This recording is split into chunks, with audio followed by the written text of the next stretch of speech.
Kumuha kami ng mangga, talbos ng saluyot at nagluto rin kami ng ginulay na labong. Panahon na naman ng tag-ulan kaya napakarami na namang damo ang tumutubo sa bakuran natin ngayon. Pero ang iba dito ay pwede natin pakinabangan katulad nitong saluyot at ng kalunay. Tunay ngang masarap mamuhay dito sa probinsya dahil marami kang pwedeng kainin na makikita mo lang sa paligid mo.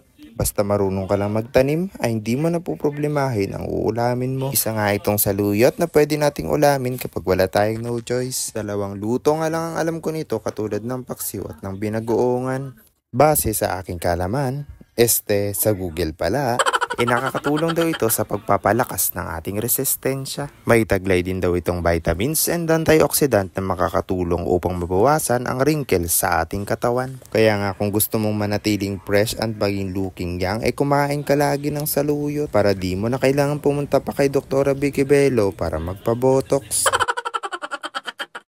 Habang kumukuha nga kami dyan ng saluyot ay nakita namin itong puno ng mangga na napakarami ng bunga. Kaya hindi na rin namin ito pinalagpas at kumuha na rin kami. Bukod nga sa gulay, marami din namang prutas na pwede mong kuhanin. At kung kukuha ka nga nito ay sa may-ari ka magpaalam at hindi sa puno, ay baka masigawan ka.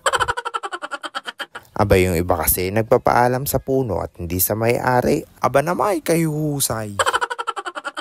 Pagkatapos naman namin kumuha ng mangga ay napansin namin itong puno ng suha na may bunga. Natuwa nga kami dyan dahil kahit maliit ang puno nito ay may bunga na siya. Baka isipin nyo ay kinuha din namin yan, huwag kayong mag-alala, hindi naman kami patay gutom.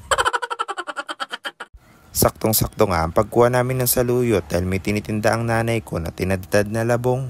Bago ko nga lutuin yan, nagluto muna kami dito ng sopas para may pang merienda kami ngayon. Maigi din naman talaga itong pangpainit ng sikmura lalo na sa panahon ngayon na tag-ulan. Sa mga walang jowa dyan ay magsopas na nga lang din kayo para uminit naman ang mga pakiramdam ninyo. Abay mahirap walang kakadel.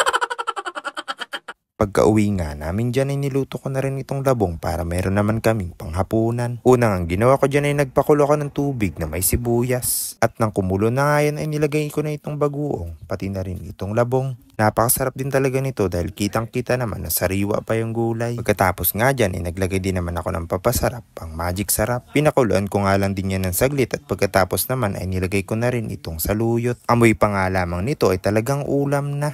Pagkaraan nga ng ilang minuto na magpapakulo ay okay na rin ito. Masarap din talaga itong ulamin lalo na kapag may pritong isda, kaya nga lang wala kaming nabili ngayon. Pero ayos lang yun, sigurado mapaparami na naman ako ng kain nito. Sa mga nagtatanong dyan kung bakit ako tumataba, wag na kayong magtaka. Kaway-kaway nga pala dyan sa mga kabady na namimiss na yung mga ganitong ulam. Pasensya na at napatakam ko pa kayo.